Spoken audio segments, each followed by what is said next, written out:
Universal News TV, votre chaîne d'information la plus crédible. Ce mercredi 31 mars 2021, la Chambre d'appel de la Cour pénale internationale a acquitté Laurent Gbagbo et Charles Blé Goudé.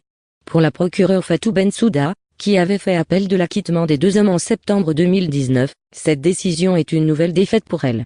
Cette décision ouvre certainement la voie au retour immédiat de l'ancien président ivoirien dans son pays. Mais comment comprendre les différentes étapes qui ont conduit à cet acquittement de l'ancien président ivoirien? Que pensent les Africains de la Cour pénale internationale? Suivons maintenant les analyses de nos panélistes qui sont sur le plateau de DBS, la télévision panafricaine. Suivons. Eh bien, ce mercredi 31 mars 2021, à 15 h, heure locale du côté de La Haye, la Chambre d'appel de la Cour pénale internationale rendra son arrêt sur l'appel du procureur contre la décision d'acquittement dans l'affaire le procureur Laurent Gbagbo et Charles Blé Goudé. Revenons aux faits, messieurs. Le 15 janvier 2019, la Chambre de première instance a acquitté Laurent Gbagbo et Charles Blé Goudé de toutes les charges de crimes contre l'humanité prétendument perpétrés en Côte d'Ivoire en 2010 et 2011. Le 16 septembre 2019, eh bien, le procureur Fatou Bensouda a déposé un appel contre cette décision. L'audience pourra être suivie sur le site internet de la Cour pénale internationale, en direct en anglais et en français, salle d'audience numéro 3, en français sur le compte YouTube de la Cour, en anglais et en français sur les comptes Facebook de la Cour. Il faut préciser par ailleurs que, eh bien, ce sera aujourd'hui aux alentours de 15 h, heure locale du côté de la Hollande, précisément du côté de La Haye. Dans le contexte de la pandémie de Covid-19, l'accès aux bâtiments, selon les informations que nous avons reçues de la Cour, est restreint afin de protéger la sécurité et le bien-être des usagers. Eh bien, un nombre limité de représentants du public et des médias auront accès à l'audience depuis le siège de la Cour en respectant les mesures contre le coronavirus, notamment le port d'un masque et le respect d'une distance de 1,5 mètre. C'est ce qu'on nous dit. Les personnes n'ayant pas reçu de confirmation avant l'audience n'auront pas accès au bâtiment. Il est conseillé au public d'arriver 20 minutes à l'avance avant le début des audiences. Mais revenons dans le contexte même d'ailleurs qui nous intéresse. Le procès dans cette affaire s'est ouvert le 28 janvier 2016. Le 15 janvier 2019, la Chambre de première instance à la majorité a acquitté Laurent Gbagbo et Charles Blé Goudé de toutes les charges de crimes contre l'humanité prétendument perpétrés en Côte d'Ivoire en 2010 et 2011. Le 1er février 2019, la Chambre d'appel a imposé des conditions à la mise en liberté suite à leur acquittement de M. Gbagbo et de M. Charles Blé Goudé. Dans un état disposé à les accepter sur son territoire et désireux et apte à faire respecter les conditions fixées par la Chambre. D'ailleurs, c'était la première fois qu'on entendait qu'on a acquitté quelqu'un, mais qui restait et demeurait justement sur le sol où il était justement en procès. Allez savoir justement ce qui se passe. Eh bien, messieurs Gbagbo et Blé Goudé ne sont plus au quartier pénitentiaire de la Cour pénale internationale suite à leur mise en liberté avec conditions, mais pourtant, on sait qu'ils ont été acquittés. Le 16 juillet 2019, la Chambre de première instance a déposé les motifs complets de l'acquittement de messieurs Gbagbo et Charles Blé Goudé. Le 16 septembre 2019, le procureur a soumis un appel contre cette décision. Du 22 au 24 juin 2020, la Chambre d'appel de la Cour a tenu des audiences pour entendre les observations des parties et des participants sur l'appel du procureur contre la décision d'acquittement dans cette affaire. Drôle, d'ailleurs, vous pourrez me dire. Voilà là où nous en sommes aujourd'hui. Eh bien, ce jour du 31 mars de l'an de grâce 2021, on saura finalement si cet appel sera rendu public, si finalement Charles Blé Goudé et surtout Laurent Gbagbo seront tout simplement et entièrement libérés et pourraient justement rentrer chez eux, eux qui ont été acquittés, car on ne les accuse plus de crimes contre l'humanité, de crimes de guerre. Voilà ce qui se passe aujourd'hui. Patient parfum d'homme, finalement, on assiste depuis 2016 à une parodie judiciaire. Eh bien, la procureure nous a présenté des témoins qui devaient être à charge, mais témoins qui sont devenus à décharge. Vous voulez me faire rire, quoi. Nous sommes en plein dans les tartufferie de la prétendue communauté internationale, qui ne sait plus quoi faire. C'est toujours la théorie du petit grain de sable qui peut faire enrayer toute une grande mécanique comme celle qui a été mise en place, n'est-ce pas, pour essayer d'empêcher Laurent Gbagbo et le peuple ivoirien d'assumer, n'est-ce pas, le chemin qu'ils se sont librement choisis. Donc, ces pays-là, je ne sais pas, je ne voudrais pas que dans l'histoire, mes enfants retiennent un jour, mes arrière-petits-enfants, que moi j'avais validé la CPI comme une cour de justice. Je continue de le dire et j'insiste lourdement là-dessus.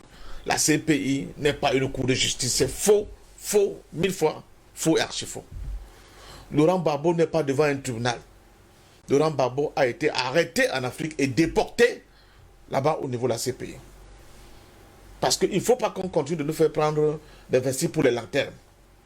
Bon, maintenant, apparemment, nous avons beaucoup de juges, nous avons beaucoup d'avocats, nous avons beaucoup d'hommes de loi, des professeurs agrégés en agrégation en droit. Bon, l'Afrique est le mutisme par rapport à ce qui se passe dans ces pays. Moi, je suis très étonné. Je suis très étonné.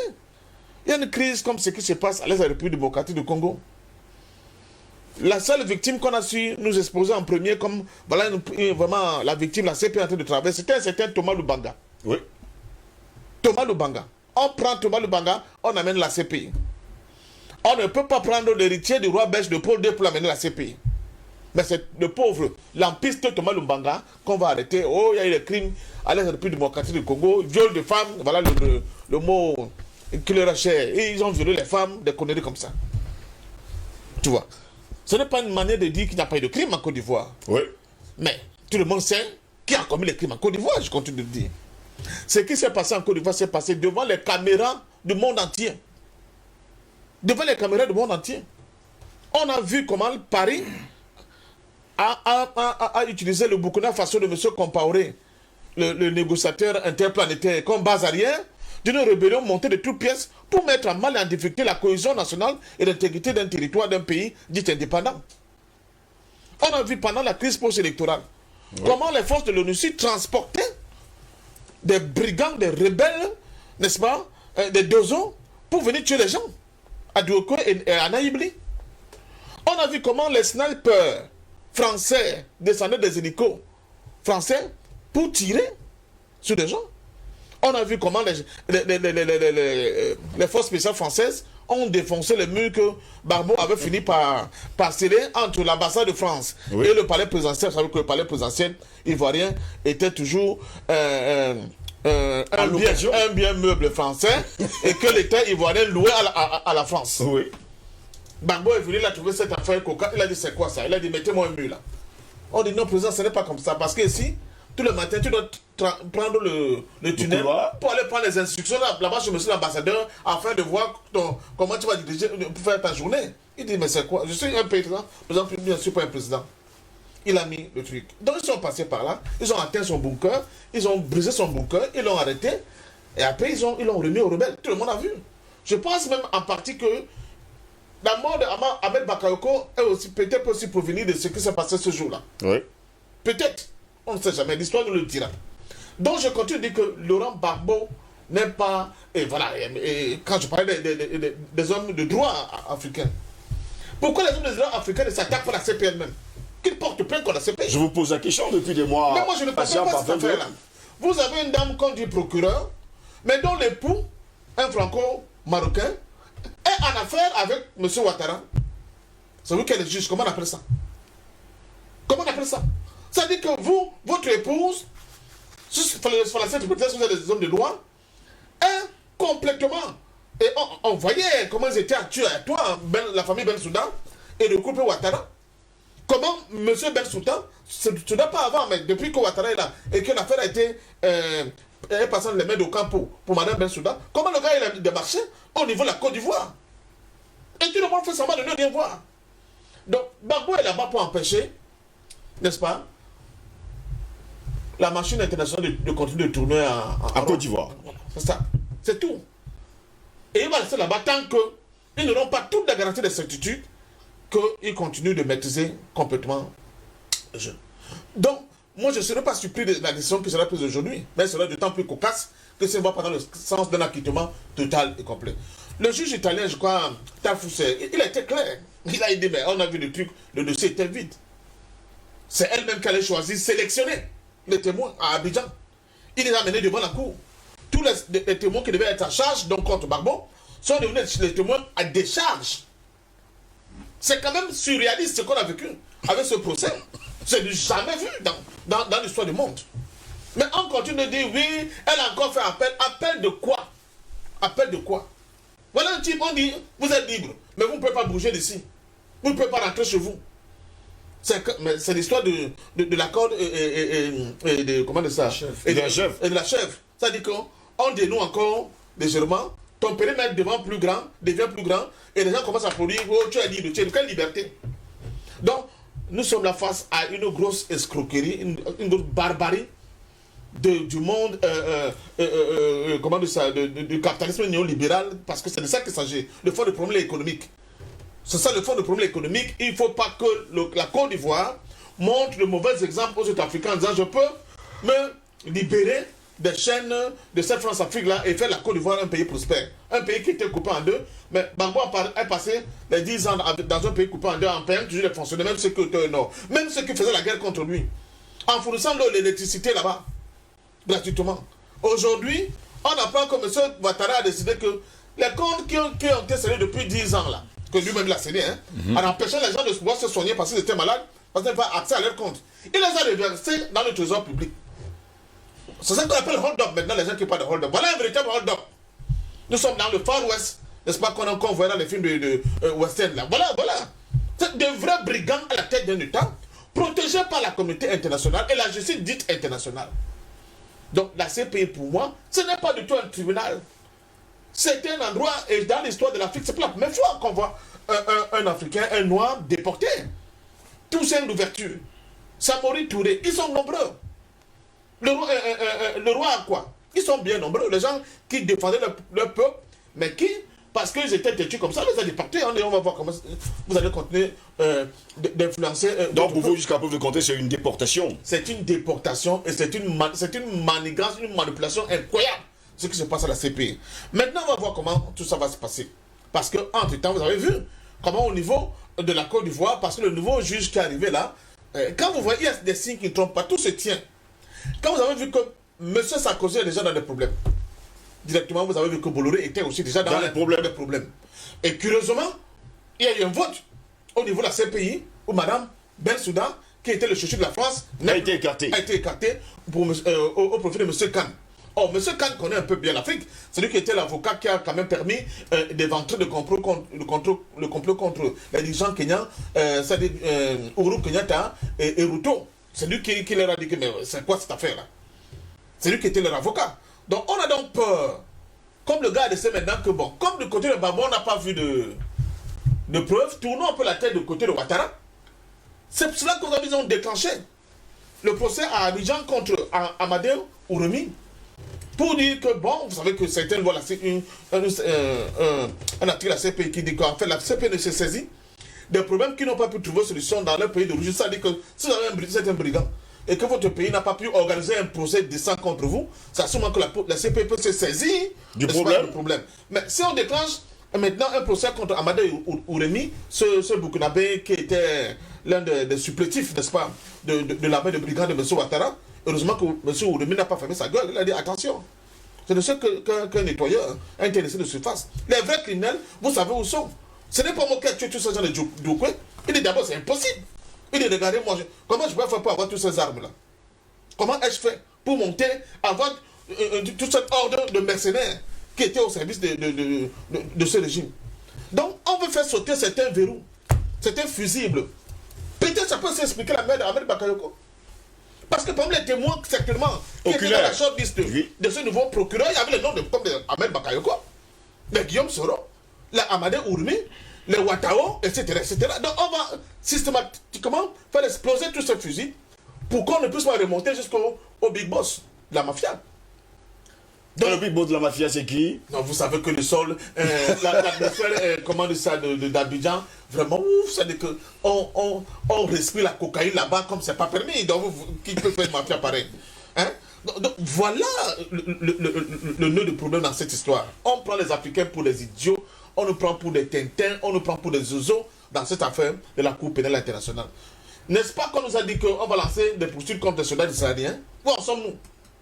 Contre les soldats américains, où en sommes-nous? Rien du tout. Même les Saoudiens qui peuvent toucher là-bas. Dans une ambassade d'un pays dit majeur, la Turquie, un citoyen saoudien s'est retrouvé là-bas. Un journaliste. N'est-ce pas?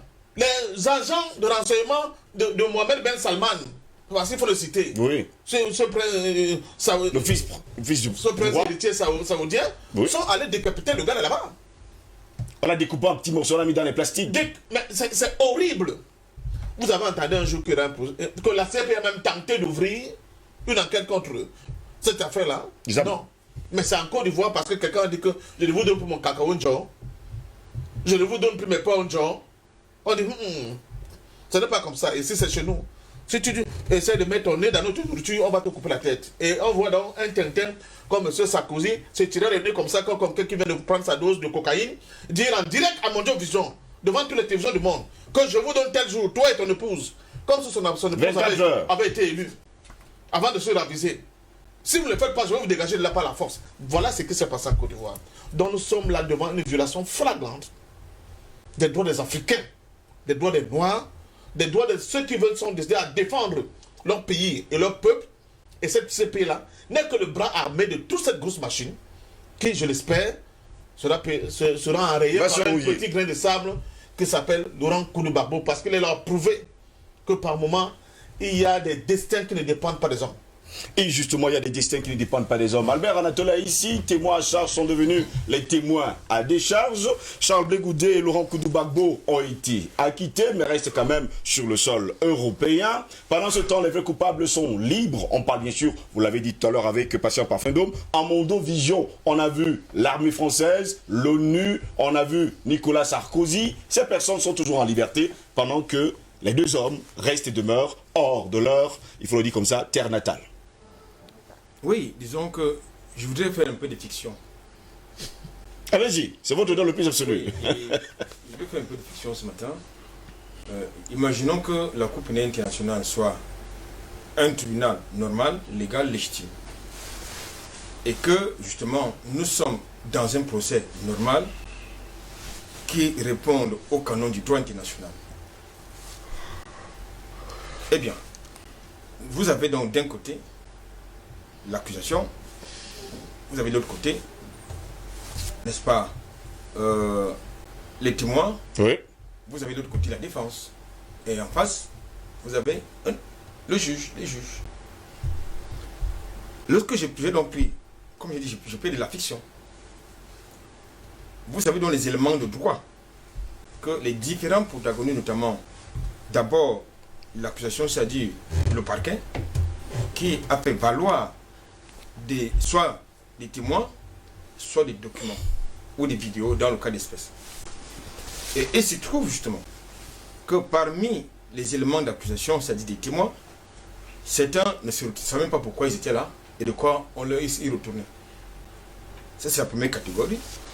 La seconde catégorie, il faut quand même noter ici que la plupart des témoins de l'accusation, c'est-à-dire du parquet, de la chambre du procureur, c'était à la fois des témoins civils et militaires. Donc, ça devient très intéressant. Vous comprendrez pourquoi j'étais sur ce point. Eh bien, vous avez donc certains témoins qui ne savent même pas ce qu'il y a en retour. Deuxième chose, vous avez donc... On voit là les images originales. Vous avez des témoins qui se contredisent. Justement. Eh bien, lorsque vous avez ce genre de casting, ça commence à faire douter. Oui. Et vous avez certains témoins qui, dans certaines vidéos, étaient censés être des morts. Oui. Mais qui se retrouvent être dans la salle pour témoigner contre à charge, pour charger, n'est-ce pas, Charles Blé Goudé et Gbagbo. Oui. Vous avez des vidéos, et dans ces vidéos, vous avez justement quelques scénarios, comme je viens de démontrer, c'est-à-dire que vous avez quelqu'un qui est censé être mort, mais quand on ramène la caméra, le cadavre qui était là n'est plus. Une mise en scène comme ça. Bien évidemment, ça c'est le premier casting. Le second casting, c'est que les éléments qui sont les éléments d'accusation, c'est crime contre l'humanité. Ce qui est la conséquence d'un conflit politique qui a opposé plusieurs protagonistes avec un chef d'orchestre qui s'appelle Sarkozy. Et parmi les protagonistes, vous avez, entre autres, Laurent Gbagbo, vous avez les acteurs majeurs. Vous avez Laurent Gbagbo, de l'autre côté, vous avez M. Ouattara qui donnait les ordres depuis l'hôtel du Golfe. Et dans le puissant, vous avez l'armée française, vous avez les forces nouvelles, vous avez l'armée républicaine qui sont restés loyaux, n'est-ce pas, aux institutions de Côte d'Ivoire. À l'époque, ça dit M. Gbagbo. Eh bien, allons-y. Parlons donc des faits. Pourquoi deux des protagonistes, des différents protagonistes sont absents du procès? En l'occurrence, M. Gbagbo et le donneur d'ordre qui ne s'est pas caché, M. Sarkozy. Ça devrait faire l'objet, n'est-ce pas, d'une exception qui devait être soulevée par la défense. Je ne sais pas pourquoi, je ne sais pas comment c'est appelé organisé là-bas, ce qui m'amène à rejoindre justement l'argumentaire de professeur Parfum, qui indique justement que nous sommes tous, c'est tout sauf un tribunal. Deuxième élément d'argumentaire que je voudrais exposer, que je voudrais convoquer ici, ça concerne justement les éléments d'accusation, de preuve de l'accusation, c'est-à-dire qui sont heurtés au standard de l'article 66, n'est-ce pas, du traité de Rome. Ce sont les éléments qui ont été convoqués, qui ont été mis sur la table par le juge, qui a justement décidé d'un acquittement. Parce que les preuves présentées par l'accusation ne répondaient pas au standard de l'article 66 du traité de Rome. Alors, ça pose donc un problème. Ça devait logiquement avoir deux conséquences au moins. La première conséquence, c'est celle que nous avons connue, c'est-à-dire l'acquittement. Maintenant, je suis toujours dans la fiction. Hein. Maintenant, si nous sommes toujours dans un tribunal normal, eh bien, c'est tout à fait normal que Madame le procureur fasse appel. Ça rentre dans les procédures. C'est normal, il ne faut pas dire que ce n'est pas normal, c'est normal. Mais sauf que, quelle sera la conséquence de cet appel? Parce qu'aujourd'hui, il est question de ramener, c'est-à-dire d'apporter de nouvelles preuves supplémentaires pour conforter son argumentaire. Maintenant qu'elle n'est plus justement procureur de la CPI, qu'est-ce qui va se passer, Albert Anatola, ici? Non, j'y arrive. Je parlerai des conséquences. J'y arrive. Alors, lorsque vous arrivez donc à ce niveau-là, ça veut dire que elle doit donc pouvoir apporter des éléments, c'est-à-dire, puisqu'elle est partie, le parquet reste et demeure. Oui. Parce que c'est une institution. Elle, c'est un individu. Donc, elle est partie, mais elle est encore là, je pense. Parce qu'elle est, je crois, jusqu'au mois de juin. Donc, elle est encore là. Donc, je pense que il va donc falloir que l'accusation apporte des preuves supplémentaires pour étayer son accusation, les éléments de son accusation. Est-ce que ce seront les nouvelles preuves ou les preuves déjà présentées lors des précédentes audiences? Si c'est les nouvelles preuves, ça peut être intéressant. Si c'est les preuves qu'elle a déjà eu à présenter lors des précédentes audiences, ça veut dire que nous sommes dans le dilatoire. Si ce n'est pas de l'acharnement judiciaire. Et de ce point de vue, il y a forcément donc une conséquence. La conséquence, c'est que le juge d'appel va justement, dans ce casting-là, oui, puisque je suis dans la fiction, dans ce casting-là, le juge sera fondé de prononcer, de maintenir l'acquittement, c'est-à-dire la décision qui a été prise antérieurement. Mais là, il faut craindre par contre, c'est que s'il y a de nouvelles preuves qui sont convaincantes, qui sont nouvelles, le juge peut prononcer un non-lieu, ce qui suppose donc, eh bien, on va reprendre le procès avec des éléments d'enquête. Conséquence, M. Charles Blé Goudé et Laurent Gbagbo vont continuer à être en détention, j'allais dire, être en déportation du côté, n'est-ce pas, de l'AE. Voilà la conséquence. Moi, je pense donc que, maintenant que j'ai fermé la page de la fiction, il faut dire de manière claire, et ce n'est pas la première fois que nous disons, nous sommes dans un procès qui ne repose pas sur les éléments de droit, pas du droit international. Nous sommes dans un procès politique, ça il faut le dire. Parce que si nous étions dans un procès qui repose sur les instruments du droit international, nous aurons à la Cour pénale internationale tous les protagonistes liés à ce conflit qui a fait des milliers de morts.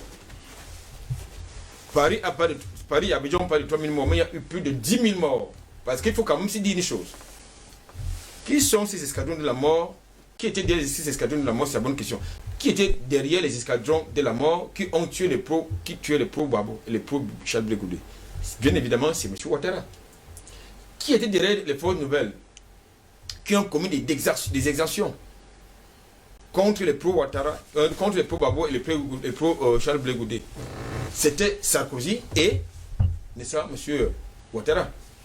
Eh bien, on peut quand même nous dire que partant dans son évolution, dans le pied d'opération, l'armée française n'a pas tué un seul Ivoirien. Je ne sais pas si vous comprenez ce qu'il veut dire. Il faut bien écouter. Je ne sais pas si on peut nous dire que l'armée française n'a pas tué un seul Ivoirien. Je pense qu'aujourd'hui, s'il y a lieu de là je rejoins patient pour dire que nous avons un problème. Un très gros problème. Quand je parle de nous, je parle des Africains. Nous avons un très gros problème. Et ce gros problème, c'est quoi? C'est que nous sommes lâches. Nous sommes très lâches. Vous avez des sociétés civiles qui sont des Africains ou la diaspora africaine qui va chercher les fortunes des dirigeants qui sont cachés en France, en Grande-Bretagne, à Washington, au Royaume-Uni, tout ce que vous voulez, mais qui n'est pas capable de poursuivre les destructeurs de leur continent. Ça, c'est important. Et c'est quand même étonnant que vous avez des milliers de morts. Et en passant, il y a un élément qu'on peut facilement balayer du revers de la main. Lors de son embargo, mais, sur les médicaments. Combien d'Ivoiriens sont morts? Beaucoup d'Ivoiriens sont morts. Oui. Et ça... Et qui doit payer ce crime, justement, Albert Anatoly? C'est Sarkozy et son ami Ouattara qui doivent payer ce crime.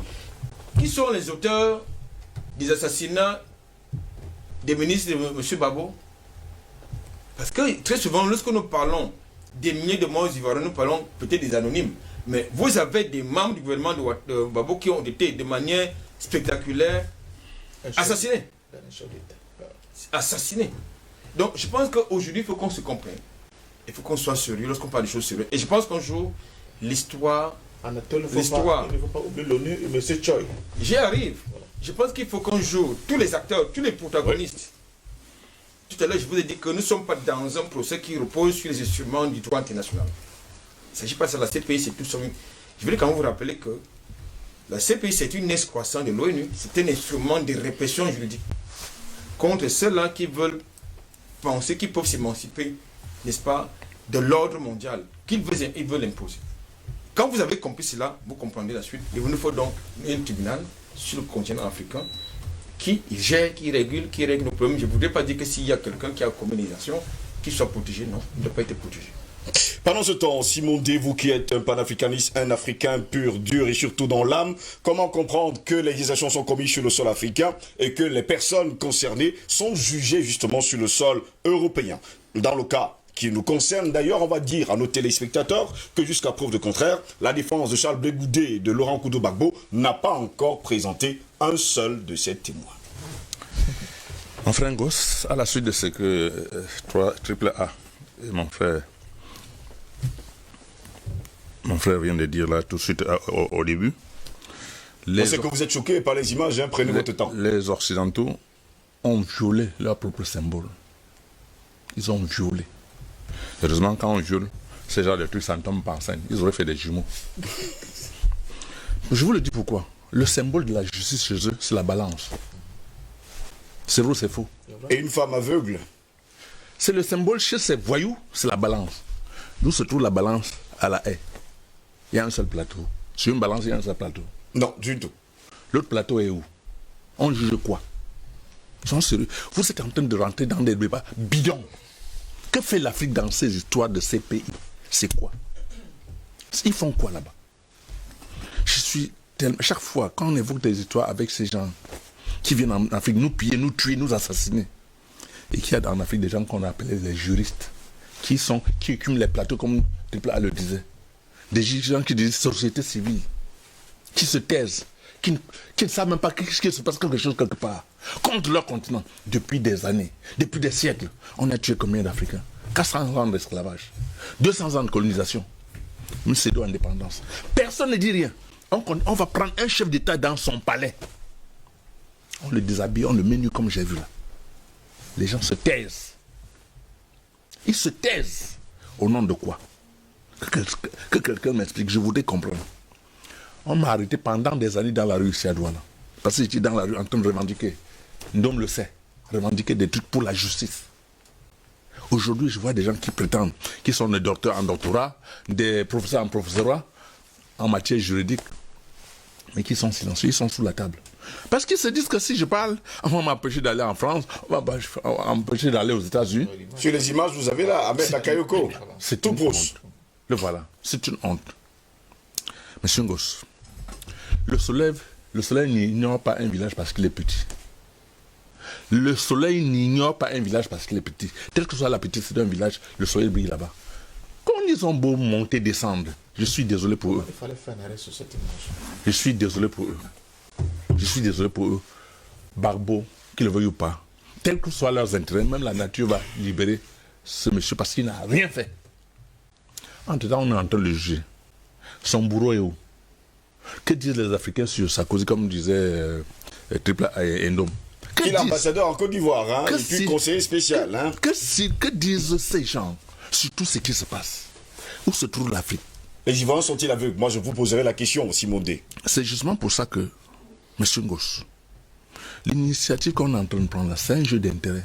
Si aujourd'hui les Africains se décident à échanger entre elles, il y a un groupe sérieux qui va se mettre en place et chacun va protéger ses intérêts. C'est ça qui s'agit. Parce que si le Sénégal, la Côte d'Ivoire envoie des produits au Cameroun et que le Cameroun envoie en Côte d'Ivoire, il y aura un circuit qui va s'imposer d'elle-même. Même l'armée va se former, les juifs vont se former parce qu'il y aura un problème d'intérêt. C'est pour ça que vous voyez, il faut commencer quelque part. Il faut commencer quelque part. On parle d'embargo. On l'a vu en Côte d'Ivoire. Pendant une période, il y avait l'embargo. Il n'y avait pas de remède. Si l'Afrique avait déjà mis en place un système de zone de libre-échange comme cela est en train de se faire aujourd'hui, mieux vaut tard que jamais. Si on avait mis en place les Made in Africa, je ne pense pas que quelqu'un pourrait parler d'embargo parce qu'on se foutrait pas mal, ni de l'argent, et des produits et tout, parce que, puisque si nous on va envoyer des produits au Gabon par exemple, on n'a pas besoin d'argent. Ils produisent ce qu'ils produisent, ils envoient ici, on produit ce qu'on produit et on envoie là-bas. On n'a pas un problème d'argent. Et il y aura une synergie entre tous les Africains pour un problème d'intérêt. C'est le jeu d'intérêt qui se pose là. Quand vous voyez un monsieur comme ce voyou de Ben Soudan, Ben Soula ou bien Ben Soula, c'est la même chose, qui a ses intérêts en Côte d'Ivoire et dont la femme est là pour défendre. C'est normal. Si les Africains avaient leurs intérêts entre eux, ils ne pourraient jamais avoir de problème en Afrique. Il n'y a pas d'intérêt entre nous. Le taux de commerce entre les pays africains, c'est 2%. Avec ça, vous voulez qui défende qui? Il n'y a rien, il n'y a aucun intérêt. Je vais venir te défendre, pourquoi? J'ai quoi là-bas qui m'oblige à venir te défendre? Or, si j'avais des produits là, si on était ensemble dans un circuit, bien sûr, bien huilé, les Africains défendront leurs intérêts. Parce qu'au-delà du commerce, on a dit, mais si on vient voler nos produits, on fait comment? Quelque chose devait se mettre en place, obligatoirement. C'est pour ça que j'insiste ici. Le Made in Africa, le Made du Cameroun, le Made du Sénégal, c'est extrêmement important pour mettre un terme à tout ce bandisme occidental qui nous organise. Parce qu'on ne sait pas ce qu'on met dans les produits qu'on nous envoie. On ne saura jamais. Vous allez dans des supermarchés, vous achetez quoi? Vous savez ce qu'il y a dedans? Qui a produit? Avec ça, vous voulez que l'Afrique se développe comment? Ce n'est pas possible. Donc voilà la base du problème. Parce que même si le président Gbagbo aujourd'hui il a la haine, c'est pour des intérêts. C'est pas parce qu'il a posé un acte négatif. Il n'y a aucun acte négatif que ce monsieur a posé. Il a seulement dit mon pays doit revenir aux Ivoiriens. Moi j'ai travaillé en Côte d'Ivoire 3 ans. 80% des affaires de Côte d'Ivoire appartiennent aux étrangers. Aucun Ivoirien n'a développé un secteur. Aucun. Je suis désolé. Comme ils disent le contraire. C'est tous des étrangers. Non, il faut qu'on arrête. L'Afrique doit se mettre ensemble pour développer son circuit économique et d'échange, pour qu'on sorte de ce cercle vicieux dans lequel nous enfermons.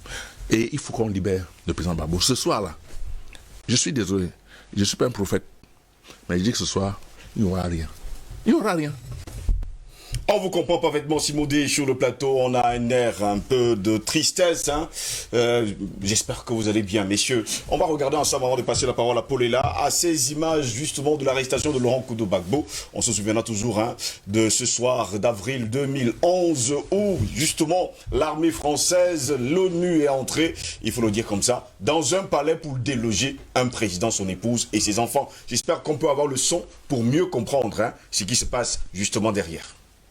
Monsieur, je vous demande d'arrêter la guerre, d'arrêter les armes. C'est tout.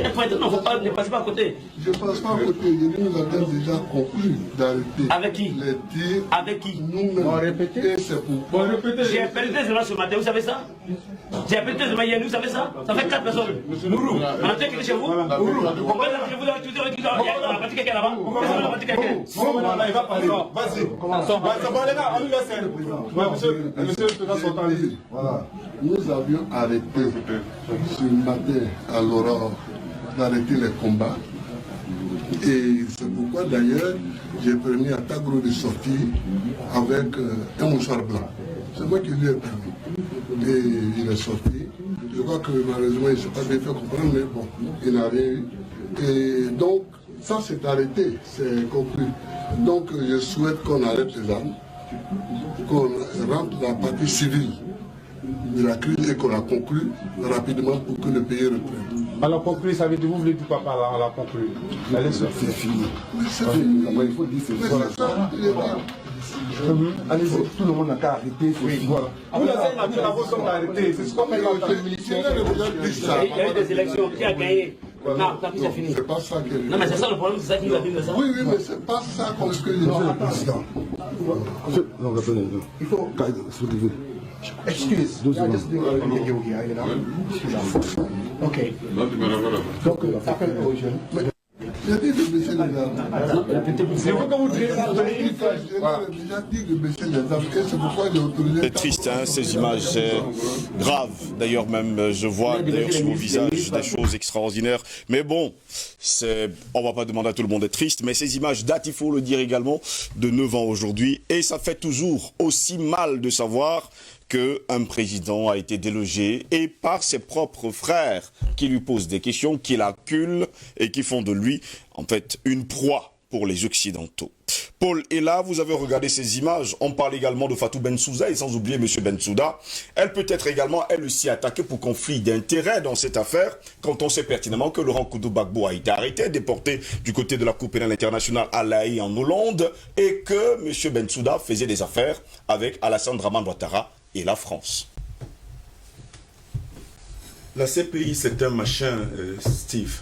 C'est un machin, c'est juste n'importe quoi. Et la parodie n'a pas commencé aujourd'hui, n'a pas commencé avec ce procès, qui est une véritable mascarade.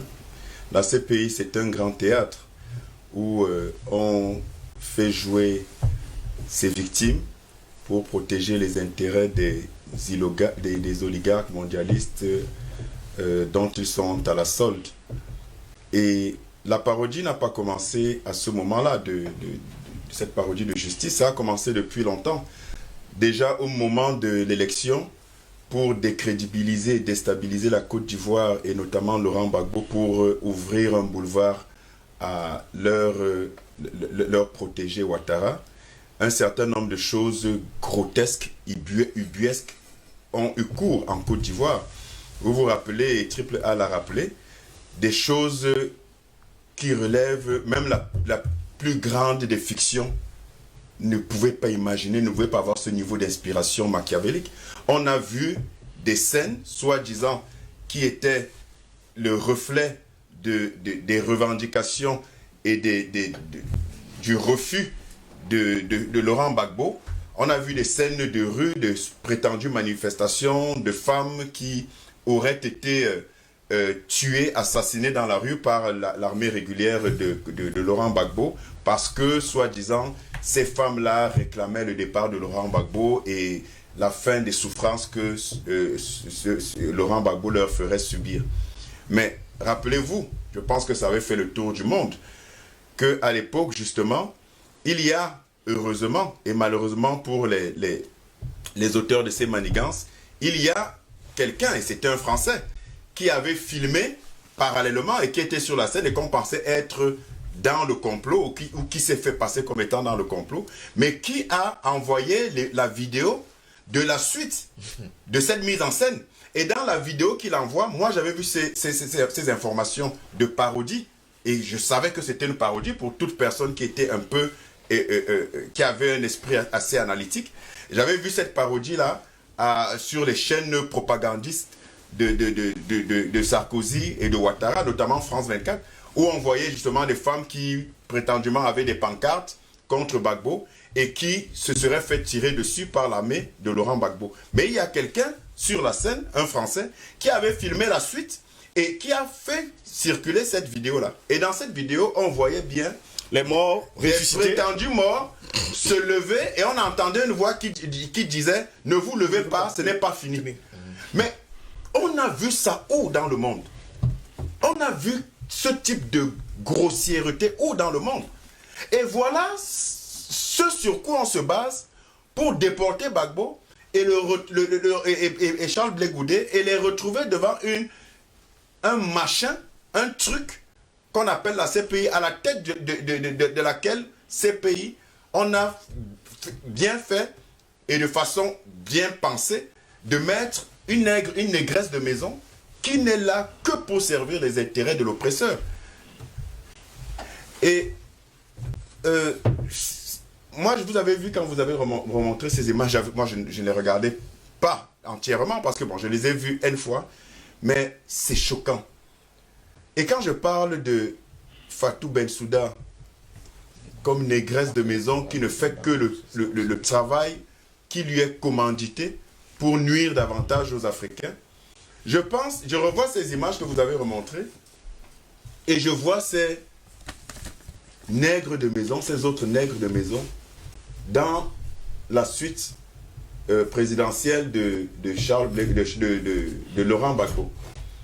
Mais regardez tous ceux qui sont autour. Regardez comment ils s'adressent à un homme d'État. Ce ne sont pas, vous n'avez pas vu des Occidentaux dans la chambre de Laurent Gbagbo, qui est à demi vêtu, qui est en petite tenue, comme on le voit sur ces images. Ce sont des Africains qui le menacent, qui lui parlent avec condescendance. Et je vous rappelle que l'épouse de Laurent Gbagbo a été, sinon violée, a risqué de l'être. Et le monde entier a regardé. Où sont les Africains? Où sont les panafricanistes? Où sont nos juristes? Où sont nos historiens? Où sont nos intellectuels et pseudo-intellectuels qui écument le plateau pour faire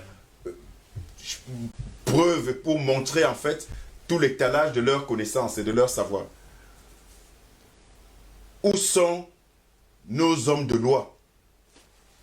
Donc, on regarde ça, mais moi j'ai vraiment ce qui m'interpelle le plus et ce qui me fait le plus mal.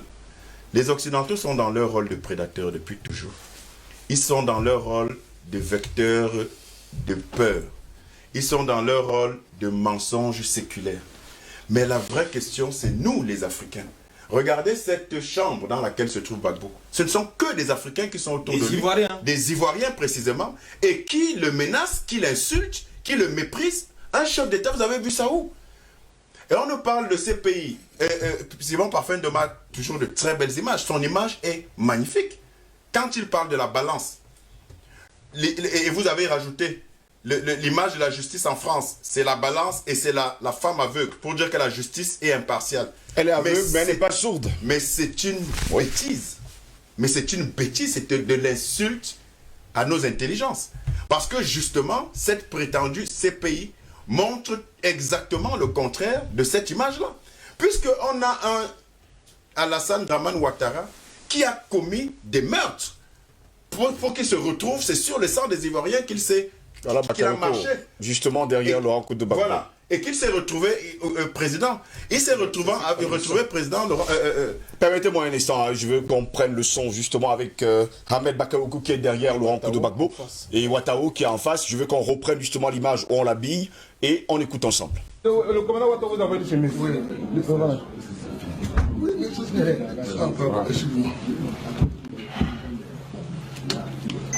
Déjà, tu me donnes une chemise, une serviette, ça fait bien, monsieur. En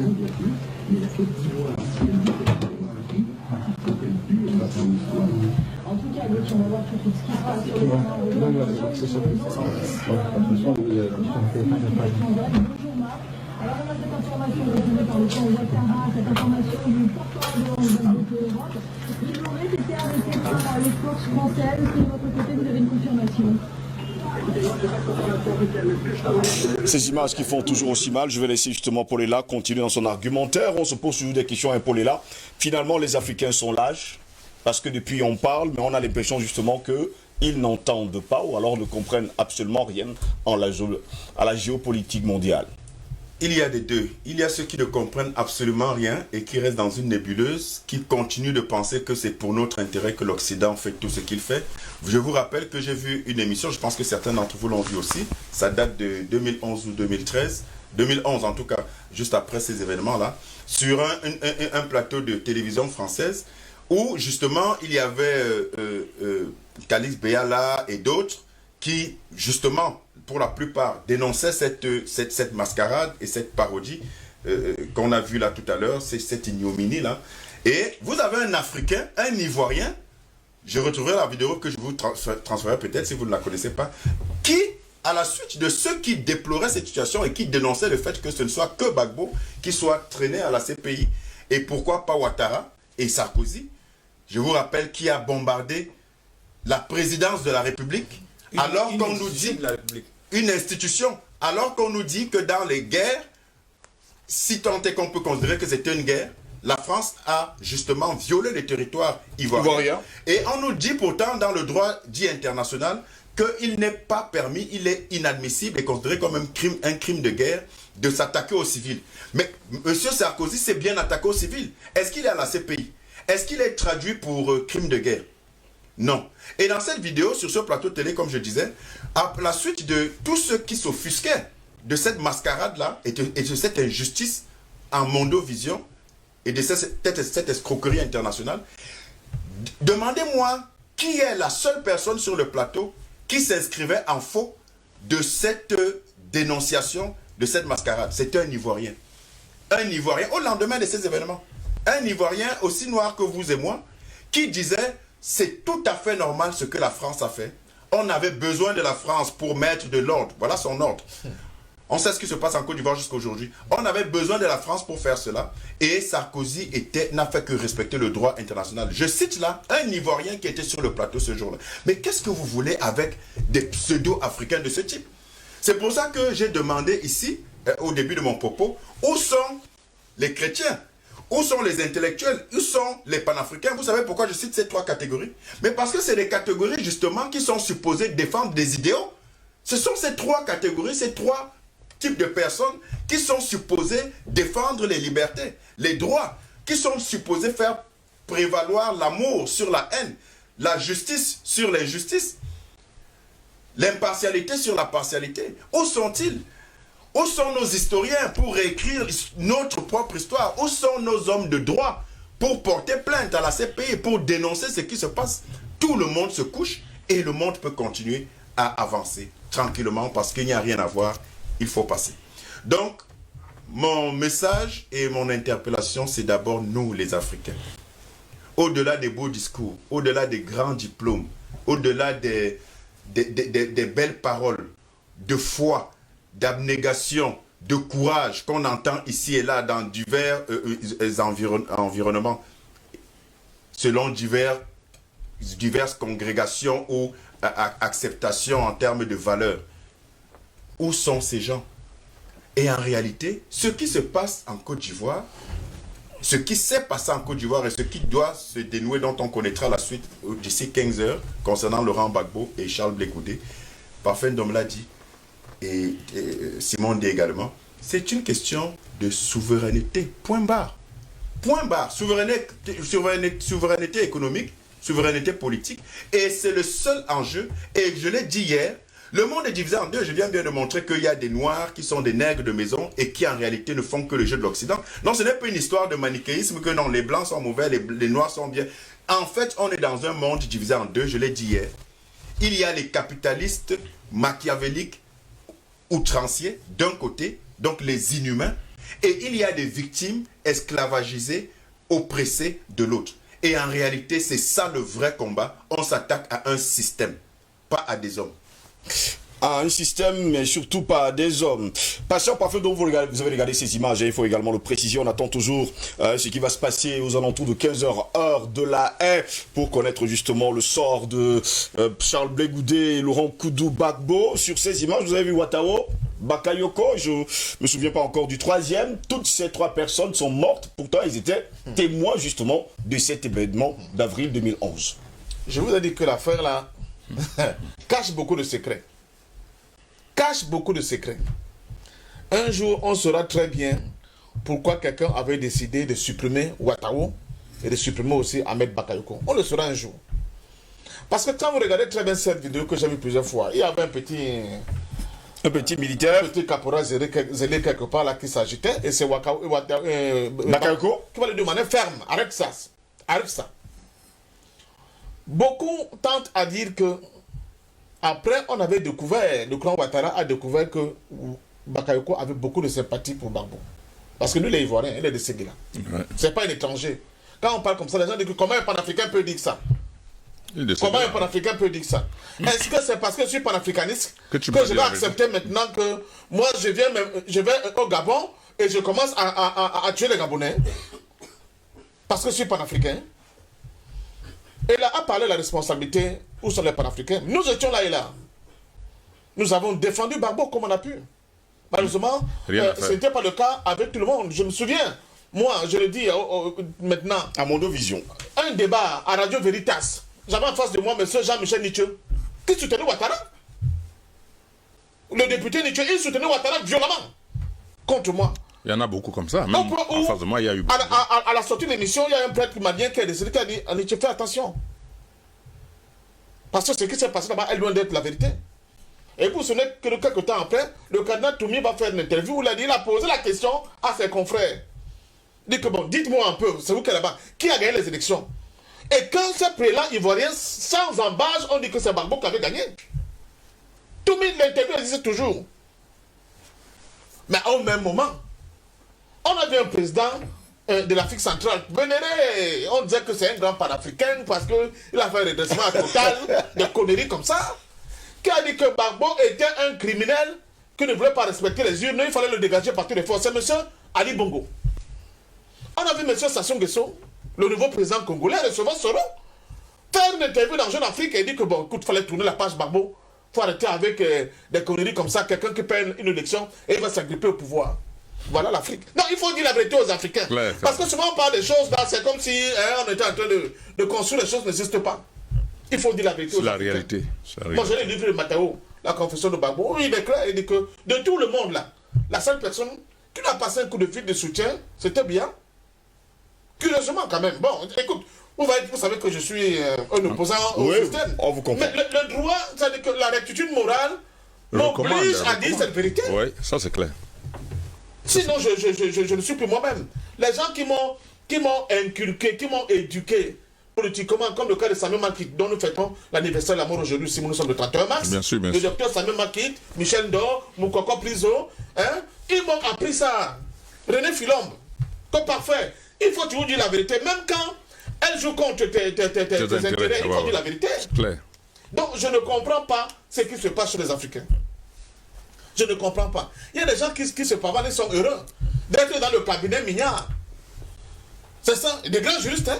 Ce sont ces juristes qui vont aller porter plainte contre la CPI. Vous savez qui est Mignard, vous savez ses positions. Justement. Par rapport à l'Afrique. Cet individu. Donc, ils sont nombreux comme ça. Le problème des Africains, c'est que je ne sais pas qui le disait, la révolution qu'on veut là, panafricaine, pour l'Afrique, il ne faut pas compter que... Il faut absolument que tous les Africains à 100% soient d'accord pour qu'on avance. Jamais. Dans l'histoire du monde, ça n'a jamais été le cas. Les révolutions ne sont jamais le fait de tout le monde. C'est-à-dire que non, même avec Jésus, ce n'est pas possible. Bien sûr. Donc, il faut que le groupe qui est décidé, qui est conscient, qui est déterminé, se mette en place, s'organise. Voilà, c'est pour ça que je soutiens ce que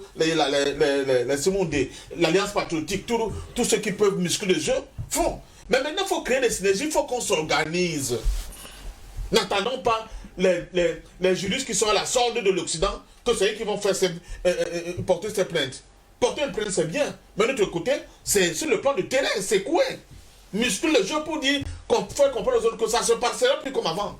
Et je remercie du nom de population du Cameroun qui a tenu ferme, qui a soutenu le FPI de Laurent Gbagbo depuis le début, c'est-à-dire que pendant la première attaque même, dans les années 2000. Et qui a tenu mordicus pour dire que cette affaire-là, ce n'est pas seulement l'affaire de la Côte d'Ivoire. Je me souviens d'un seul texte de Moukoko Priso. C'est l'affaire de toute l'Afrique.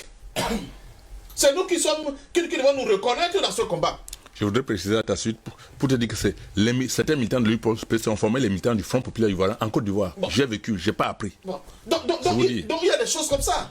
Ici, chez nous en Afrique, souvent on dit, les gens bavardent, ils disent que tout le monde n'est pas pourri. Tout le monde n'est pas pourri. Il y a des gens dont on ne veut pas beaucoup entendre, souvent exprimer le jeu politique, mais qui prennent des décisions courageuses jusqu'à même à payer le prix. Parce que quand je vois des militants de notre population au Cameroun qui ont été exclus complètement de la sphère politique au Cameroun, je me pose beaucoup de problèmes, de questions. Ils sont nombreux. Mais l'histoire, elle est comme elle balbutie, mais elle va finir toujours par avancer. Donc, à la suite de la comédie qui va se passer aujourd'hui, s'ils sont malins, qu'ils tournent la page. S'ils ne sont pas malins, comme Triple l'a dit, ok, quand on recommence le procès, il n'y a pas de problème. Mais maintenant, si on recommence le procès, ça va être à la défense de fournir aussi ses témoins. Bien sûr. Mais dis donc, ça va tenter dans les oreilles de la communauté internationale. On va leur souffler dans les ailes. Parce que nous, les preuves, on en a des tonnes comme ça.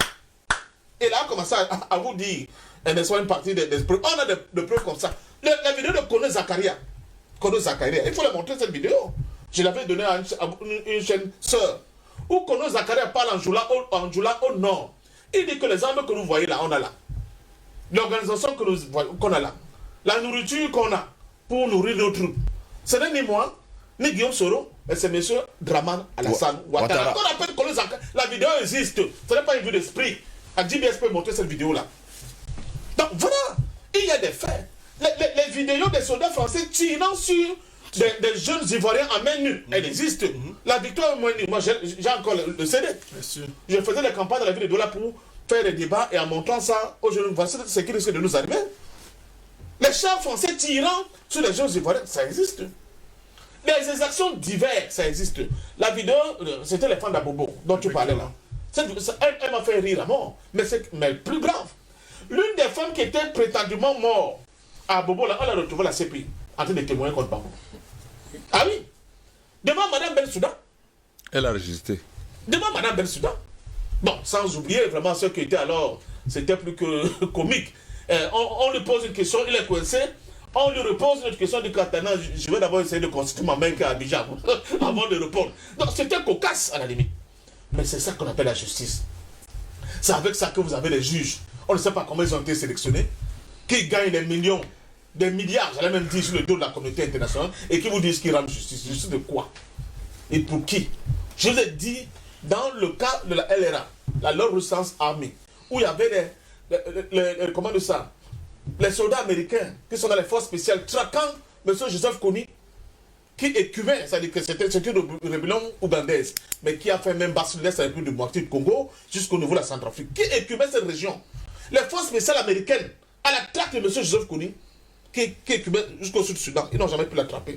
Ils sont allés attraper le petit Dominique Ongwen, qui lui mettait un enfant qui a été capturé et qu'on a transformé en enfant soldat, donc lui-même qui était une victime. C'est M. Dominique Ongwen, le pauvre Dominique Ongwen, qui s'est retrouvé à la CPI. Parce que si on attrapait M. Kony, beaucoup de vérités allaient sortir.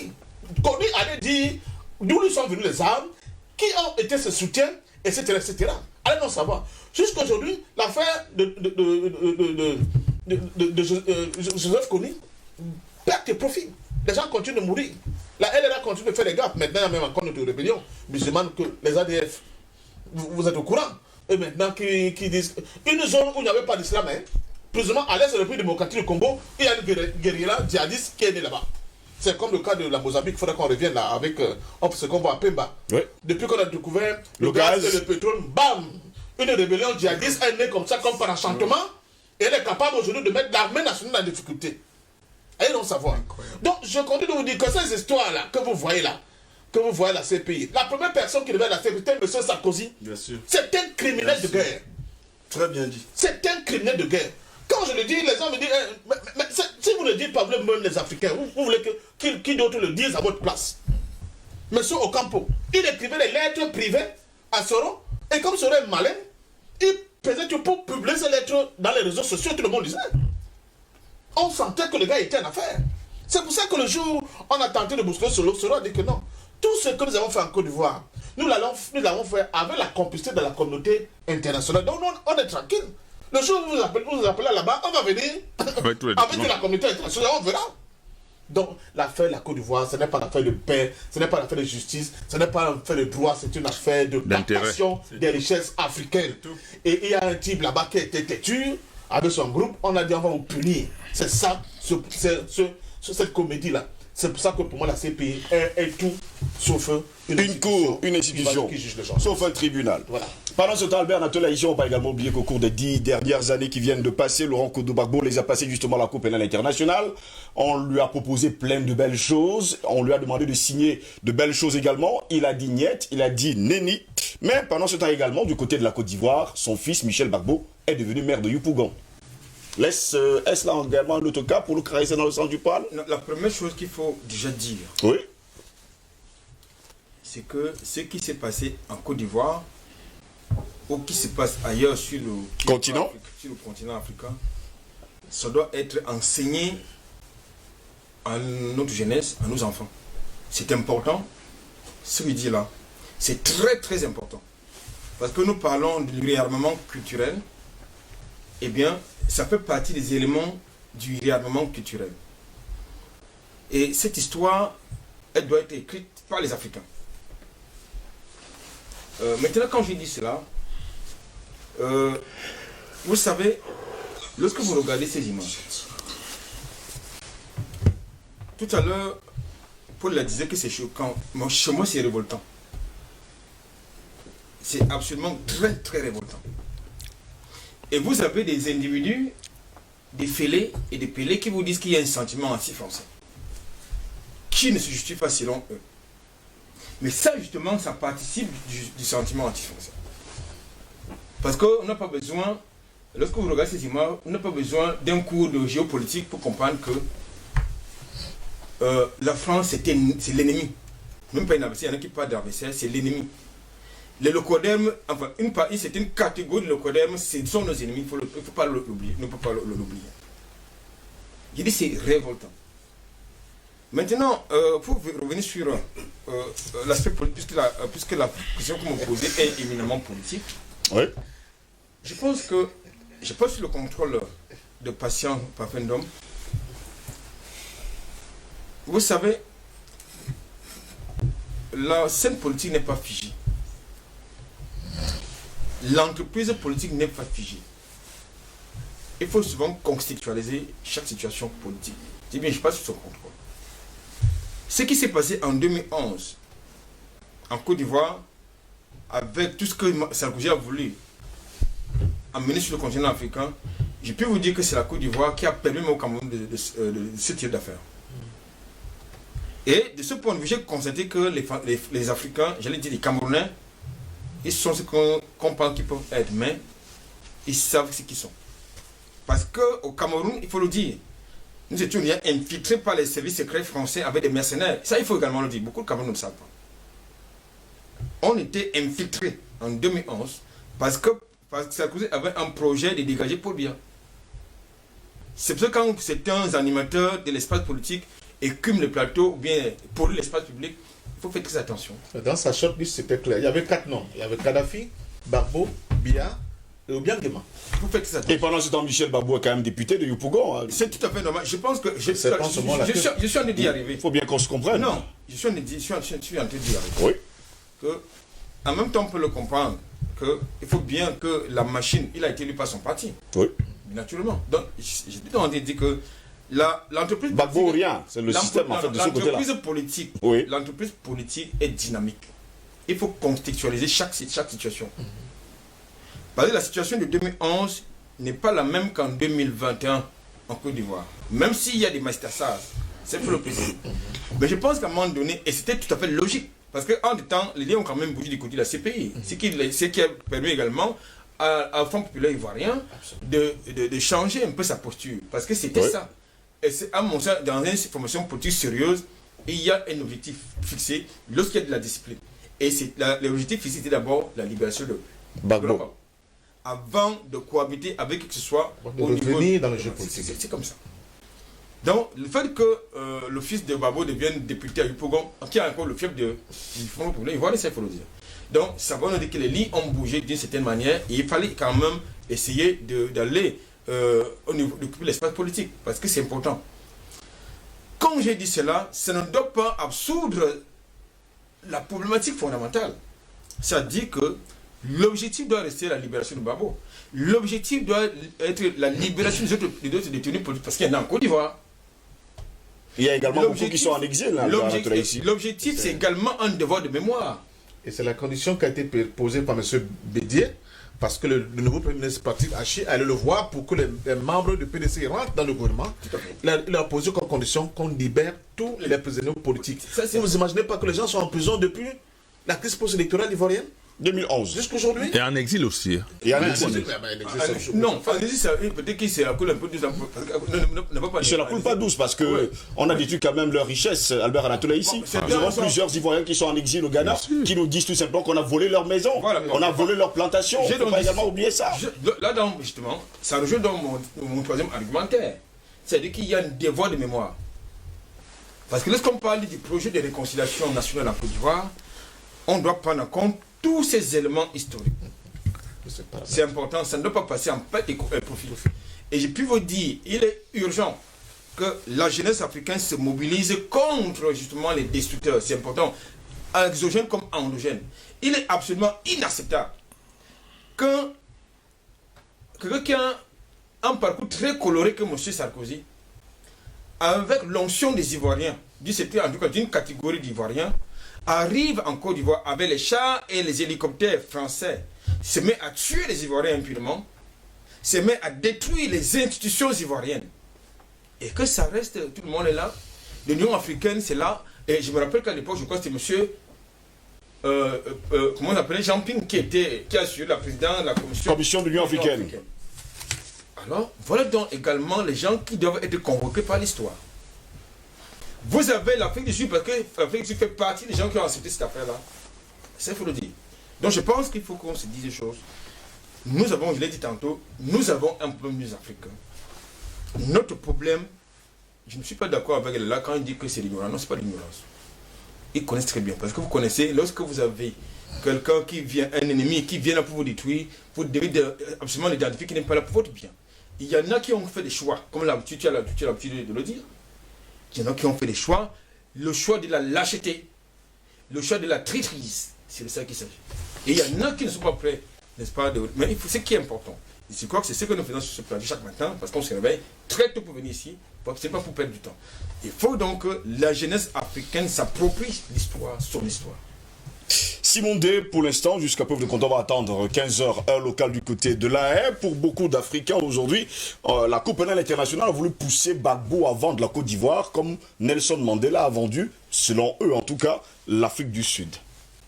En réalité, les Occidentaux sont coalisés pour défendre leurs intérêts. Parce que Gbagbo, ce qu'on lui reproche, c'est d'avoir voulu sauvegarder l'intérêt de la Côte d'Ivoire, c'est-à-dire protéger les intérêts. Il fallait absolument le dégager pour laisser la place à quelqu'un qui doit leur tout vendre, un boulevard, qui a tout vendu. Qui a tout vendu d'ailleurs. Et vous vous rappelez d'ailleurs que la Côte d'Ivoire a été vendue. Hein. C'est vendu complètement. 98% de la Côte d'Ivoire sont entre les mains des étrangers. Sauf que chaque Ivoirien n'a pas eu sa part de vente. Et les Marocains sont en bonne place. Il fallait partager les revenus à chaque Ivoirien, malheureusement. Marocain égale français. Hein. Mais bien sûr. Non, il faudrait que les Africains comprennent qu'à un certain moment, il faut se réveiller pour commencer à penser à leurs intérêts. Donc, on vient de dire quelque chose qui se passe en Somalie. Là. Dès qu'on a au Mozambique. Au Mozambique. Dès qu'on a découvert quelque chose. Le gaz. Non, ça dit que les djihadistes sont sortis de quelque part. Ils sont tombés du ciel pour venir commencer à s'aimer le désordre. Non. C'est des intérêts qu'il s'agit. Je le redis encore sur ce plateau. Tant que les Africains ne vont pas se mettre en place pour des intérêts, si on parle que politique, c'est nul. Si on se pense, si un homme sait qu'il a un intérêt dans ma maison, il va tout faire pour protéger ma maison. C'est ça qui c'est pas compliqué. Les intérêts en Occident sont croisés, ils sont arrangés pour s'entendre sur tous leurs intérêts. Que ce soit en Afrique ou n'importe où, ils vont défendre. Sinon, on ne se met pas ensemble. Et je dis qu'encore une fois, peut-être je ne suis pas un prophète, comme je dis toujours. Peut-être le Made in Africa, c'est le truc qui va sauver. Parce que si on commence à avoir des intérêts croisés, chacun va se dire, ma mère cultive le plantain et livre à une société qui transforme et envoie en Occident, ou envoie dans un pays africain, il va dire, personne ne passera dans mon champ. C'est de ça qu'il s'agit. Si on crée des emplois à travers le Made in Africa, chacun va comprendre que c'est à travers le Made in Africa qu'ils mangent et ils vont tout faire pour soutenir et protéger. Les armées vont se former sans qu'on ait envie de le dire. Si les Africains produisent le gaz et distribuent dans tous les pays africains, le pétrole pareil, on échange. Je pense que personne ne peut plus venir en Afrique faire ce qu'il veut. Parce que non seulement ça va créer des emplois, de la valeur ajoutée et tout, il n'y aura plus de problème. Parce que si on ne consomme pas ce qu'on produit, et on produit ce qu'on consomme, ce qui est arrivé à Gbagbo pourra arriver à n'importe quel chef d'État africain. Il faut qu'on se mette ensemble pour protéger les intérêts des Africains. Parce qu'on dit, la société civile, ils vont sortir dans la rue, ceux du Cameroun vont sortir dans la rue, ils n'ont quel intérêt avec ceux de Côte d'Ivoire? Il n'y a rien. Ils vont sortir pourquoi? Parce qu'ils n'ont qu'un intérêt. Ils voient que leurs intérêts. Chacun se dit, il faut que j'aille en France. Il faut que j'aille, si je mets dans la rue, on ne me donne pas le visage, je fais quoi? C'est autant de choses. C'est des trucs légers sur lesquels les Africains s'accrochent pour ne pas se mettre ensemble pour travailler. Et ils ont passé tout le temps, les Occidentaux, à tout faire pour diviser les Africains en fonction de leurs intérêts. Voilà, le franc CFA de l'Afrique de l'Ouest ne peut pas être utilisé en Afrique de l'Ouest. En Afrique centrale. Oui. Voilà autant de choses. Et avec ça, on accepte et on fonctionne, on ne se pose aucune question et on est là comme des idiots. On subit. Or, comme je vous dis, il y a les échanges de produits entre l'Afrique de l'Ouest et l'Afrique centrale sans qu'il y ait échange de monnaie. Vous pensez que les intérêts ne sont pas croisés? Qui va oser venir empêcher quelqu'un d'envoyer des produits en Côte d'Ivoire ou au Burkina quand il n'y a pas d'argent qui passe? Les gens ne verront pas de l'argent, ils vont se dire, ils ne sauront même pas qu'il y a des choses qui se passent. Donc il y a des choses élémentaires sur lesquelles on peut se baser pour bâtir une Afrique solide et unie. C'est la véritable unité africaine qui peut commencer par des intérêts. Kwame Nkrumah a dit dans son temps, on l'a inversé. Julien Olympio, il a tenté, on l'a inversé. Parce que les intérêts n'étaient pas croisés. Maintenant, il faut qu'on croise les intérêts pour regarder ensemble dans la même direction et défendre notre continent. Merci beaucoup. Pendant ce temps, Paul est là, on attend 15 heures. Est-ce que quelque chose de bon peut sortir de là? Parlons justement de la liberté sans condition de Laurent Gbagbo et de Charles Blé Goudé. Oui, absolument. Parce que en tant que panafricain, en tant que homme de foi, en tant que personne déterminée à atteindre ses objectifs et à mener les combats justes et à les gagner, on ne peut pas être défaitiste. Donc, évidemment qu'il faut rester positif, même si on doit rester objectif, en se disant que ces Occidentaux, ces oligarques, ces personnes-là qui ont intérêt à maintenir captifs les Africains pour mieux continuer à piller leurs richesses, ont plus d'un tour dans leur sac. Donc, c'est vrai que d'ici 15 heures, il y a évidemment beaucoup de suspense, mais il vaut mieux rester positif, tout en sachant raison garder. Mais quoi qu'il arrive, aujourd'hui à 15 heures, relativement à la situation et à la décision de la CPI concernant Charles Blé Goudé et Laurent Gbagbo, nous restons mobilisés et nous restons déterminés à continuer le combat de la liberté de l'Afrique, le combat de la souveraineté de l'Afrique, le combat de l'expulsion définitive des prédateurs qui font des millions et des millions de victimes depuis des décennies et des décennies aujourd'hui maintenant. Et à la suite de tout ce qui s'est dit sur ce plateau, je redis quand même à l'attention de AAA qu'il y a beaucoup d'ignorance AAA. En réalité, et on se comprend très bien, il y a ceux qui ont le pouvoir décisionnel, et comme le dit souvent Parfendom, ils font des choix. Mais AAA, ce que nous faisons aujourd'hui, c'est pour éclairer les lanternes des Camerounais et des Africains en général. Ça veut dire qu'il y a un besoin de lever les zones d'ombre. Il y a beaucoup de gens, malheureusement, c'est la majorité qui, en Afrique, sont dans l'ignorance. Ça veut dire qu'ils ne savent même pas ce qui se passe. Allez dans la rue, là, demandez-leur ce qui se passe à 15 heures. 99% des personnes vont vous dire qu'ils ne savent pas. Mais oui, alors que c'est d'une importance capitale pour toute l'Afrique, comme a dit Parfendom. Ce n'est pas une histoire de la Côte d'Ivoire. Ce n'est pas un enjeu ivoirien, c'est un enjeu africain, c'est même un enjeu mondial. Parce qu'en fait, il s'agit ici de défendre les prolétaires de la planète. C'est un enjeu mondial qui concerne d'un côté les prédateurs vicieux, haineux et véreux, et d'un autre côté les éternelles victimes qu'on pense pouvoir piller, spolier et massacrer indéfiniment et qui constituent les 99% de la population mondiale. Donc, il y a un vrai travail d'éducation, de sensibilisation, de conscientisation. Et tu l'as dit tout à l'heure, quand on se relève tous les jours à 5 heures, c'est parce qu'on pense, on sait et on croit pouvoir transformer la psychologie, la connaissance et les cerveaux des Africains qui ont été lavés et relavés à l'eau de Javel, qui ont été lobotomisés, et que justement, je l'ai dit tout à l'heure, vous avez, et tu le sais comme moi, tu as des millions d'Africains, je dis peut-être plus de 90% d'Africains, qui ne voient pas pourquoi chaque matin on vient ici et qu'on parle. Mais vous lisez les commentaires, discutez avec les gens dans la rue, un peu partout. Est-ce que vous allez même changer quoi? Vraiment, le blanc est fort. Dis donc, laissez-nous ça. Non, la France est là pour nous aider. Mais vous avez des millions d'Africains qui raisonnent comme ça. Qui pensent comme ça. Triple A. Des millions, et c'est de l'ignorance. Maintenant, vous avez un autre côté, les nègres de maison, je ne les ai pas oubliés, qui justement sont des endocolons et qui savent très bien qu'ils font un travail de sournoiserie pour le compte justement de l'oppresseur. N'oublions pas cette catégorie, mais nous nous battons parce que si vous cherchez à convaincre celui qui est si vous cherchez à convaincre le nègre de maison, j'ai envie de vous dire c'est une perte de temps. Parce qu'en réalité, lui, il est à la solde de ces gens et il sait ce qu'il fait, il a fait un choix, comme dit Parfendon. Maintenant, les 99% d'Africains qui s'abreuvent à la source polluante de la propagande médiatique internationale, qui regardent TF1, qui regardent France 24, qui écoutent RFI, et qui CNN et tout le reste, et qui savent que c'est ça l'information. Ceux-là sont totalement égarés et ils se trompent de bonne foi. Ils sont sincèrement dans l'erreur. Et c'est ces gens-là, justement, c'est pour ces gens qu'on fait ce travail. Donc, à la suite de Simone D, il y a qu'une fois qu'on a, ça va de pair en réalité, quand je parle de sensibiliser et de ramener les brebis égarés, oui, les 99% malheureusement, vous les ramenez par rapport à quoi?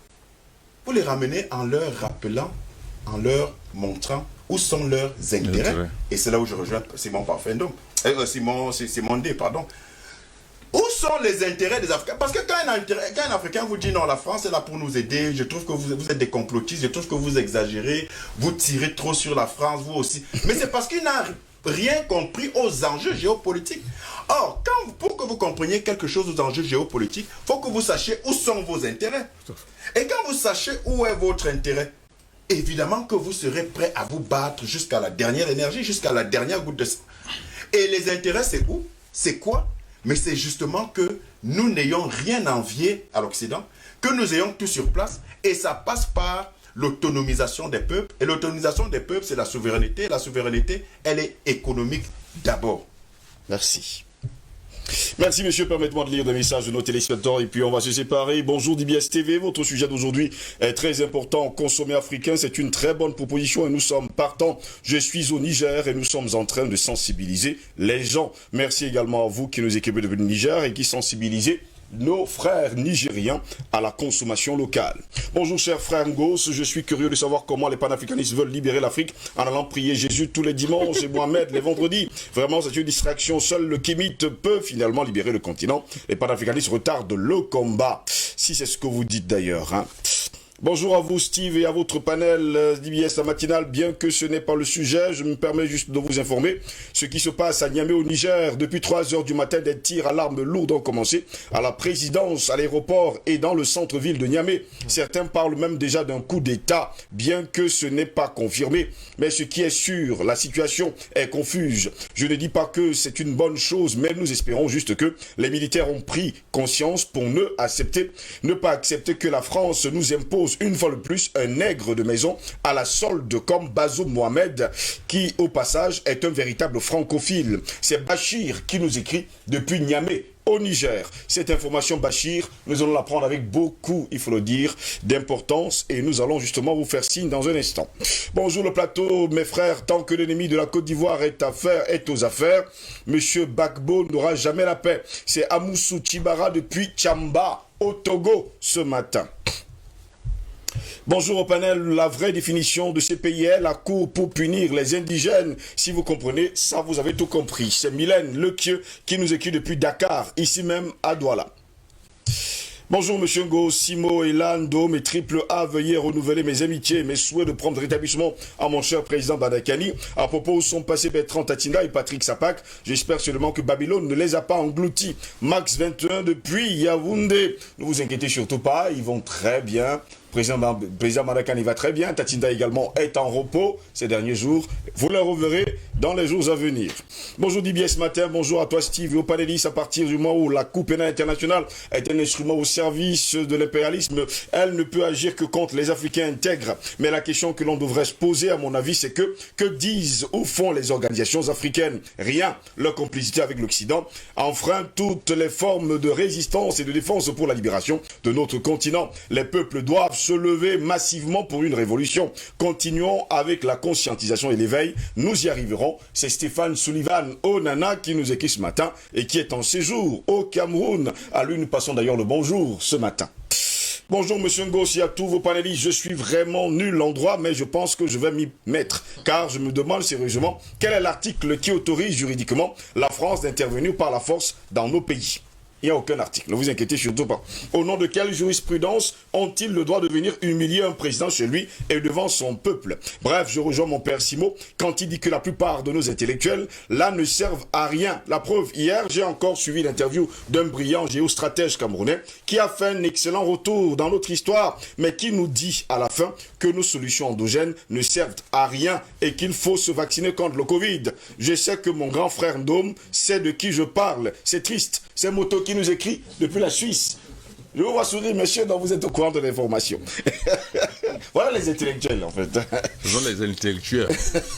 Bonjour, monsieur Ngossi, à votre équipe et à vos invités. Tout ceci, c'est vraiment du foutage de gueule et un manque d'estime de soi, de nos dirigeants et tous les hommes politiques, soi-disant, qui ne font que du blabla au lieu de dire merde. Ça suffit, quitte à mourir, point. Ainsi, la future génération reprendra son rang divin. C'est impensable de croire qu'un jour, un homme politique européen ou un leucoderme sera jugé dans un tribunal africain. Mais comme on a tellement vendu en Afrique et d'Africains traîtres qu'il nous faut vraiment une forte résistance car le mal est trop profond. C'est Bandapa David qui nous écrit depuis quand en France. C'est un fidèle téléspectateur que j'ai eu hier au téléphone. Merci encore à vous, monsieur Bandapa David, de nous suivre d'ailleurs tous les matins.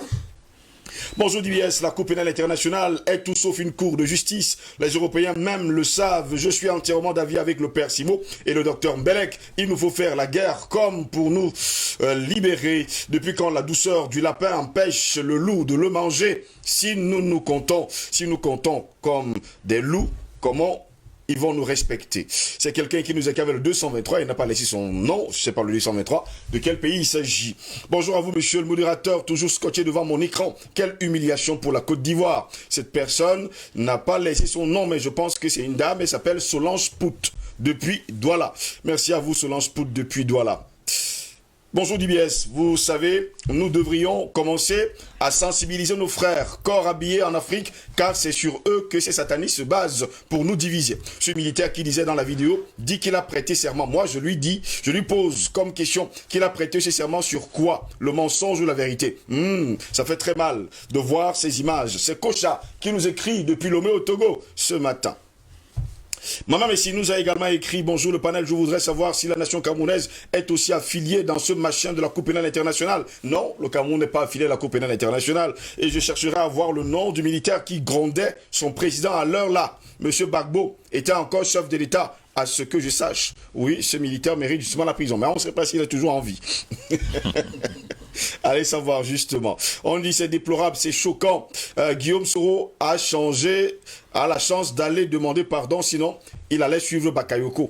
Bon, c'est ce que la personne nous dit sans laisser son nom. Bonjour à vous en studio et surtout à vos éminents panélistes. Ce qu'on dit, j'ai un pincement dans le cœur, car les Africains ne veulent pas comprendre qu'ils doivent se réveiller. Regardez comment nos Africains traitent leurs frères. De surcroît, un président élu, c'est décevant, très humiliant, et les Africains sont des avides du pouvoir, sont manipulables. C'est révoltant et ça donne les larmes aux yeux. Les nègres de maison en Afrique doivent être tous tués, car ce sont des bras séculaires de la main mise de l'Occident en Afrique. Je suis outré. Bonne journée à vous. Cette personne n'a pas également laissé son nom ni son prénom ce matin. Bonjour la grande famille. Le véritable coupable de cette guerre est au pouvoir. Du coup, pour une cour sérieuse, elle doit libérer Laurent Gbagbo. Steve, est-ce qu'il n'est pas temps que les Steve, les Dr Mbelek, les Triple A, les Parfums d'Homme, les Polela, les présidents Bandakani, du Gabon, du Togo, de la Côte d'Ivoire, du Niger, du Sénégal, des deux Congos, du Bénin, de l'Europe, de l'Asie et de l'Amérique se mettent ensemble pour proposer des solutions ou visions que nous autres, les motos de l'Afrique, de l'Europe, de l'Asie, de l'Amérique, justement les téléspectateurs pourront soutenir par nos petits moyens pour commencer à nous sortir de la merde jusqu'à ce que nous aurons notre propre Cour pénale internationale qui va juger dignement les criminels occidentaux et leurs complices endo-occidentaux. C'est Jean-Paul Leroy congolais qui nous écrit d'ailleurs depuis Brazzaville au Congo ce matin.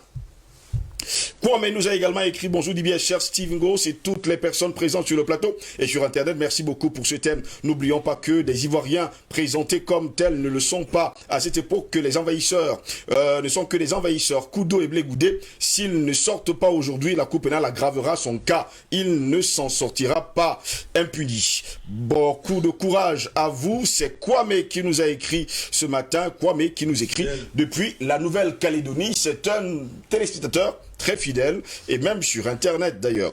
Bonjour Dibiège, ce que fait la Cour pénale internationale aujourd'hui me fait regretter le départ de Donald Trump, qui traitait cette CPI d'une cour bidon et avait interdit à Fatou Bensouda de mettre pied sur le sol américain. Ça me fait pleurer en suivant vos images de l'arrestation de Gbagbo. Ça fait honte à l'Afrique. C'est Tchédré Félix qui nous écrit depuis le Togo ce matin. Steve Ngos et son panel, bonjour, avec toutes les preuves des médias occidentaux, d'ailleurs, qui sont produits pour cette affaire de Laurent Gbagbo et Blé Goudé, et qu'aujourd'hui, on a des doutes sur leur non-culpabilité. Ça veut dire que nous ne sommes pas encore au bout du tunnel. C'est M. Otouf qui nous écrit depuis Oufoulan à Yaoundé. Il pose bien la question, Polela pose bien la question, où sont les Africains, surtout que lundi, je vous ai parlé d'un frère camerounais qui m'a insulté dimanche dernier parce qu'il était à côté d'un Belge. La suite, un frère Zamborébi est incarcéré depuis dimanche jusqu'à ce jour, sans que le procureur de Kribi soit informé, malgré l'ordre du préfet de l'Océan, de libérer M. Zambo. Tout ceci après que le Belge soit passé chez le sous-préfet de Lokoundje. Allez donc comprendre, M. Otou Aïfoulan nous a écrit également ce matin pour nous donner également cette information à propos de ce qui se passe du côté de Kribi, où un Belge a pris l'initiative d'aller se balader dans les champs il faut le dire comme ça, de nos frères, et qui prend des photos, et subitement les enfants du village sont sortis pour lui dire qu'est-ce qu'il fait ici. Ils lui ont demandé de partir, ils l'ont chassé. Finalement, ce Belge revient plus tard avec des gendarmes et ses enfants sont arrêtés. Et depuis lors, M. Zambo est toujours incarcéré, même quand le préfet de Lokoundje a demandé justement à ceux de l'Océan a demandé de libérer M. Zambo, sous-préfet, jusqu'à preuve de contraire, le monsieur est toujours dans les mailles de la justice. À se demander pourquoi. Nous allons revenir dans cette affaire. Nous allons vous appeler dans un instant, M. Otou, pour que vous nous donniez justement d'amples informations sur ce sujet qui nous intéresse énormément. Vous également du côté de l'Est, vous avez également ce problème. N'oubliez surtout pas de nous faire signe. Nous allons en parler. Passons par Parfum d'Homme. Nous sortons de cette édition. Merci d'avoir été là ce matin. Merci. Il semble que aujourd'hui, ou bien dans quelques jours, mais je crois aujourd'hui, ça va être la prestation au serment du président Faustin Alcalde. C'était hier. Oui, c'était hier, oui. Ma mémoire me joue des tours. Mais, alors, ce que j'ai remarqué, c'est qu'il y a beaucoup de médias qui ont été là-bas pour cette prestation au serment. Mais curieusement, on n'invite pas les médias qui soutiennent la RCA dans le combat. On invite des médias qui en parlent de manière épisodique, au gré de leurs intérêts. C'est ça aussi le problème de C'est les médias qui reçoivent de l'argent, hein. Ne vous inquiétez surtout pas. C'est ça aussi le problème de l'Afrique. C'est les médias qui reçoivent de l'argent. Ceux qui se battent au quotidien pour des causes bien déterminées, quand il faut au moins montrer, j'allais dire, la satisfaction par rapport à leur combat, ils ne sont pas là.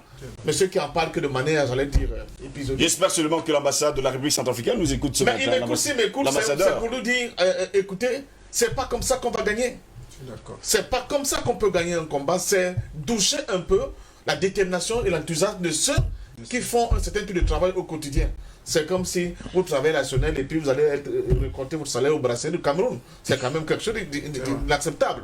Merci beaucoup pour ce coup de gueule. Patient Parfum d'Homme, Albert Anatole, ici, merci d'avoir été là ce matin. Oui, c'est fait un plaisir. Mais écoutez, je voudrais, pour sortir l'émission, indiquer que ce qui s'est passé en Côte d'Ivoire en 2011, ce qui va se passer tout à l'heure, ça devrait interpeller les Africains. Et je voudrais demander aux États africains qui sont membres de cette connerie-là de sortir de là. Nous avons besoin.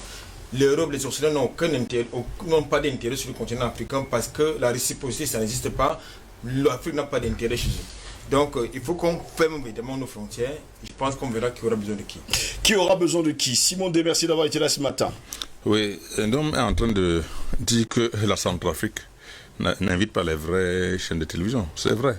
Mais toi, tu l'as dit à l'entame de cette émission que la justice est aveugle. Le symbole de la justice est... La justice est aveugle, mais elle n'est pas sourde. Elle n'est pas sourde. Les deux plateaux. Le symbole de la balance, c'est deux balances. C'est une balance.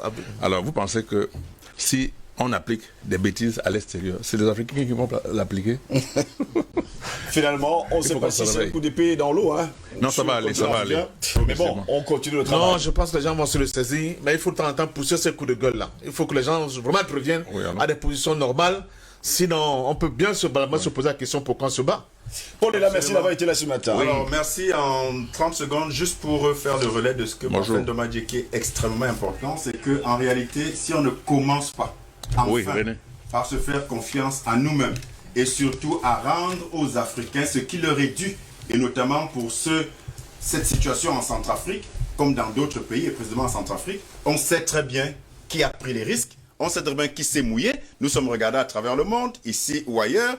Et on sait très bien quels sont les canaux de communication qui ont et qui continueront, malgré tout, à porter à bras le corps Touadéra, qui s'inscrit justement à contre-courant de l'hégémonie occidentale qu'on soutient. Et donc, il est temps qu'on commence par se faire confiance en nous-mêmes pour booster la dynamique justement panafricaine. Merci monsieur d'avoir été là ce matin. L'acquittement de Laurent Gbagbo par la Cour pénale internationale est une victoire pour l'Afrique. Un jour, le président Laurent Gbagbo disait à la jeunesse africaine, je cite, « Je fais cadeau de mon combat à l'Afrique. S'il arrivait que je tombe un jour, enjamber mon corps et continuer le combat, car le serpent n'est pas encore mort. » Fin de citation. Ici, Christine Muriel, pour Universal News TV. Merci de suivre Universal News TV sur YouTube. Nous vous rassurons que les informations que nous diffusons au quotidien sont suffisamment crédibles. Alors, n'hésitez pas à liker la vidéo si elle vous plaît, et si vous êtes nouveau sur la chaîne. N'oubliez pas de vous abonner et d'activer la cloche de notification pour ne pas rater nos prochaines vidéos.